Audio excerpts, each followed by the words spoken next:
Hi കൂട്ടുകാരെ, I am Shana, നിങ്ങളുടെ സ്വന്തം Shana Najeeb. Welcome to Shana's food gallery. അസ്സലാമു അലൈക്കും. അപ്പം ഞാൻ ഇന്ന് നിങ്ങളുടെ മുമ്പാകെ കണ്ണൂർ സ്പെഷ്യൽ മണ്ടൻ്റെ റെസിപ്പിയുമായിട്ടാണ് വന്നിട്ടുള്ളത്.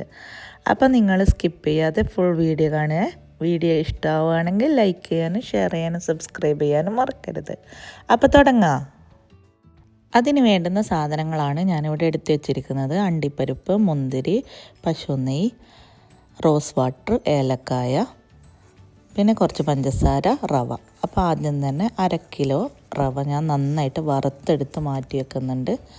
അത് ഒരു പേപ്പറിലേക്ക് മാറ്റിയിട്ട് അതിലേക്ക് 1/2 കിലോയിലും കുറച്ച് താഴെ പഞ്ചസാരയും, ഒരു 1/2 കിലോന നമ്മൾ എടുക്കുന്നുണ്ടെങ്കിൽ 400 ഗ്രാം പഞ്ചസാരയും 150 ഗ്രാമോളം കൽക്കണ്ടവും ചേർക്കണം. എന്നിട്ട് ഇതുപോലെ ഈ വീഡിയോയിൽ കാണുന്ന പോലെ നിങ്ങളത് ജോയിൻ്റ് ആക്കി കൊടുക്കണം. അതാണ് നമുക്ക് ആദ്യം ചെയ്ത് വെക്കേണ്ട സ്റ്റേജ്. അതിനുശേഷം ഒരു നോൺ സ്റ്റിക്ക് പാനോ കുഴിയുള്ള പാത്രം എടുത്തിട്ട് 3 ടേബിൾ സ്പൂൺ RKGയോ മിൽമൻ്റെ നെയ്യോ ഇഷ്ടമുള്ള നിങ്ങൾക്ക് കയ്യിൽ അവൈലബിൾ ആയിട്ടുള്ള ഏത് നെയ്യ് വേണമെങ്കിലും ചേർത്ത് അതിലേക്ക് ഒരു 50 ഗ്രാം അണ്ടിപ്പരിപ്പും മുന്തിരിയും കുറച്ച് ഏലക്കായും ചതച്ചതും ഇട്ട് അതാദ്യം തന്നെ ഒന്ന് വറുത്ത് മാറ്റി വെക്കണ്ട. അതിലേക്ക് തന്നെ നമ്മൾ ആദ്യം വറുത്ത് മാറ്റി വെച്ച റവ ചേർക്കുകയാണ് വേണ്ടത്. അപ്പം ആ ഒരു റവ ചേർത്തതിന് ശേഷം ഒരു 3 മിനിറ്റ് പിന്നെ ഇതെല്ലാം കൂടി ഒന്ന് ഇളക്കിയെടുത്താൽ മതി. അപ്പം റവൻ്റെ കൂടെ നമ്മൾ പഞ്ചസാരയും കൽക്കണ്ടവും നമ്മൾ ജോയിൻ്റാക്കി വെച്ചതാണ്. അപ്പോൾ ഇത് നന്നായിട്ട് വറുത്ത് യോജിപ്പിച്ച ശേഷം അതിലേക്ക് നമുക്ക് റോസ് വാട്ടർ ഒരു 2 കൈയോളം റോസ് വാട്ടർ ചേർത്ത് നന്നായിട്ട് ഇളക്കി യോജിപ്പിച്ച് പിന്നെ തീ അപ്പാടന്നെ നമുക്ക് ഓഫ് ചെയ്യാം. അപ്പം അതാണ് ഫസ്റ്റ് സ്റ്റേജ്. വളരെ സിമ്പിളായിട്ട് ഉണ്ടാക്കാൻ പറ്റുന്ന റെസിപ്പിയാണ്. എന്നാലോ ഉണ്ടാക്കിയെടുക്കാൻ നല്ല ക്ഷമയും കഴിവും വേണം. അത്രയും നേരിയ തോലാണ് മണ്ടയ്ക്ക് വേണ്ടിയിട്ട് പരത്തേണ്ടത്. അത് ഒരുപാട് ഉണ്ടാക്കി എക്സ്പീരിയൻസ് ഉള്ളാക്കേ നന്നാവുള്ളൂ, അല്ലെങ്കിൽ എണ്ണയിലിടുമ്പോൾ ഇത് ശരിക്കും പൊട്ടിപ്പോകാനൊക്കെ സാധ്യതയുണ്ട്. അപ്പോൾ അതവിടെ മാറ്റി വെച്ചിട്ടുണ്ട്. ഇനി നമുക്ക് മൈദപ്പൊടി, ഉപ്പ്, കുറച്ച് ഓയിലും ചേർത്ത് നന്നായിട്ട് കൈകൊണ്ട് കുഴച്ചെടുക്കുക. ആവശ്യത്തിന് പച്ചവെള്ളം ചേർത്തിട്ട് കുഴച്ച് നന്നായിട്ട് കൗണ്ടർ ടോപ്പിൽ ഒന്ന് വെച്ച് കൈ കൊണ്ട് നന്നായിട്ട് അതൊന്ന് മയപ്പെടുത്തി എടുക്കണം. എത്രത്തോളം മയപ്പെടുത്തി എടുക്കാൻ പറ്റുമോ അത്രത്തോളം മയപ്പെടുത്തിയെടുത്ത് ഒരു 10 മിനിറ്റ് അവിടെ മാറ്റി വെക്കുക. എന്നിട്ട് അത് ചെറിയ പൂരിനെയും കാട്ടിയും ചെറിയ വലുപ്പത്തിൽ ഉണ്ടയാക്കിയിട്ട് അരിപ്പൊടി ചേർത്തിട്ടാണ് പരത്തേണ്ടത്. എത്രത്തോളം നൈസാക്കിയിട്ട് പരത്താൻ പറ്റുമോ അത്രത്തോളം നൈസാക്കിയിട്ട് നമ്മൾ പരത്തിയെടുക്കണം. അപ്പം അതിന് വേണ്ടിയിട്ടാണ് ഏറ്റവും ചെറിയ സൈസ് ബോളാക്കിയിട്ട് ആദ്യം എടുത്തത്.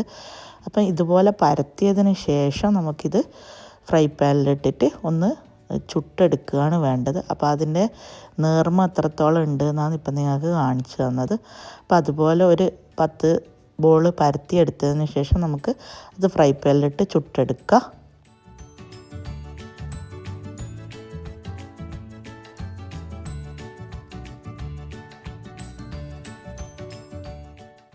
ഓരോന്നായിട്ട് തന്നെ ചുട്ടെടുക്കണമെന്നില്ല. ഒരു 4-3 ഇട്ടിട്ട് അപ്പുറം ഇപ്പുറം ജസ്റ്റ് ഒന്ന് വാട്ടിയെടുത്താൽ മതി തൊലി. ആ ഒരു തൊലി വാട്ടിയെടുക്കുന്നത് എന്തിനാന്ന് വെച്ച് കഴിഞ്ഞാൽ മണ്ട നല്ല ക്രിസ്പി ആയിട്ടിരിക്കാനാണ്. ഇത് 1 മാസം വരെ നമുക്ക് സ്റ്റോർ ചെയ്ത് വെക്കാം. ഗൾഫിലേക്കോ വേറെ വിദേശത്തേക്കോ എവിടെ വേണമെങ്കിലും കയറ്റി അയക്കാം. നമ്മളെ നാട്ടിൽ കണ്ണൂർ ആര് പോകുന്നുണ്ടെങ്കിലും ഇതൊക്കെയാണ് കൊടുക്കുക, സ്റ്റോർ ചെയ്ത് വെച്ച് കഴിക്കാൻ വേണ്ടിയിട്ട്. പിന്നെ കുറച്ച് മൈദപ്പൊടിയിൽ ഒരു നുള്ളുപ്പും വെള്ളം ഒഴിച്ച് നമുക്ക് കലക്കി വെക്കാം. ഇത് കോട്ടാൻ വേണ്ടിയിട്ടാണ്. അപ്പം അത് പകുതിയാക്കിയിട്ട് അത് മാറ്റി വെച്ചത് മുറിച്ചെടുക്കുക, വാട്ടി വെച്ച തൊലി. എന്നിട്ട് അത് കോട്ടുന്നത് നിങ്ങളൊന്ന് ജസ്റ്റ് നോക്കിക്കോ. ഇതുപോലെ 2 സൈഡിലായിട്ട് മൈദപ്പശ ഒട്ടിച്ചു കൊടുക്കുക. കാരണം ഉള്ളിൽ തരിൻ്റെ പണ്ടാണ് വെക്കുന്നത്, പണ്ടെന്നാണ് പറയുക ഉള്ളിൽ വെക്കുന്ന ഫില്ലിങ്സിന്. അപ്പം നിങ്ങൾക്ക് മനസ്സിലാവുന്നുണ്ടെന്ന് വിചാരിക്കുന്നു നമ്മളെ കണ്ണൂർ ഭാഷ.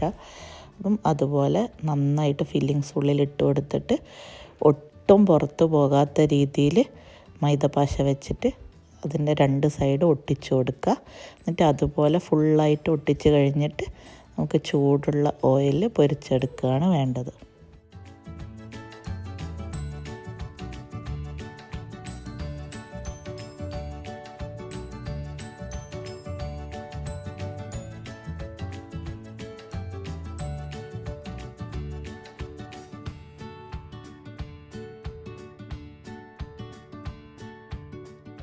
വെളിച്ചെണ്ണയിൽ വേണമെങ്കിൽ വെളിച്ചെണ്ണ പൊരിച്ചെടുക്കുക. ആദ്യം ഒരു കഷ്ണം ഉള്ളി എടുത്തിട്ട് ആ ഒരു വെളിച്ചെണ്ണൻ്റെ കറയോ മറ്റോ പോകാൻ വേണ്ടിയിട്ട് പൊരിച്ച് കോരി എടുത്തതിന് ശേഷം വെളിച്ചെണ്ണ പൊരിച്ചെടുക്കുക.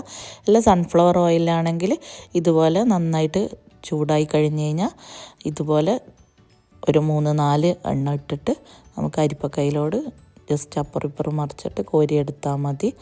അപ്പം എണ്ണൻ്റെ ചൂട് നിങ്ങൾ ശ്രദ്ധിക്കണം. ആദ്യം നന്നായിട്ട് എണ്ണ ചൂടായി കഴിഞ്ഞാൽ പിന്നെ ഒരു മിതമായ തീയിൽ വെച്ചിട്ട് ഇത് പൊരിച്ചെടുക്കുക. അപ്പം എത്രത്തോളം നേരിയ തൊലിയാണോ അത്രത്തോളം മണ്ട കഴിക്കുമ്പോൾ നല്ല ടേസ്റ്റ് ഉണ്ടാവും. അതുകൊണ്ടാണ് എക്സ്പീരിയൻസ് വേണമെന്ന് പറയുന്നത്. അപ്പോൾ എൻ്റെ വീട്ടിൽ എൻ്റെ ഉമ്മാൻ്റെ അനിയത്തിമാർ 2 മാത്രമേ ഇത് ഉണ്ടാക്കലുള്ളൂ. അതിലൊരാളാണ് ഇതിപ്പോൾ ഉണ്ടാക്കുന്നത്. അപ്പം എനിക്ക് ഭയങ്കര ഇഷ്ടമാണ്. അതുകൊണ്ടാണ് ആളെ കൊണ്ട് ഉണ്ടാക്കിപ്പിക്കുന്നത്. ഞാൻ ഇതുവരെ ഉണ്ടാക്കിയിട്ടില്ല. അപ്പം എൻ്റെ യൂട്യൂബിലുള്ളയും ഇൻസ്റ്റഗ്രാമിലുള്ളയും കൂട്ടുകാർക്ക് ഉണ്ടാക്കി നോക്കാൻ വേണ്ടിയിട്ടാണ് ഞാൻ ഈ ഒരു റെസിപ്പി നിങ്ങളുടെ മുന്നിൽ ഷെയർ ചെയ്യുന്നത്.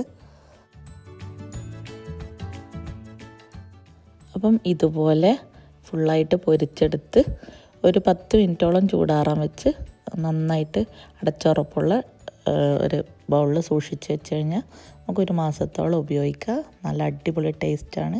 അപ്പോൾ വീഡിയോ ഇഷ്ടമായ ലൈക്ക് ചെയ്യണേ.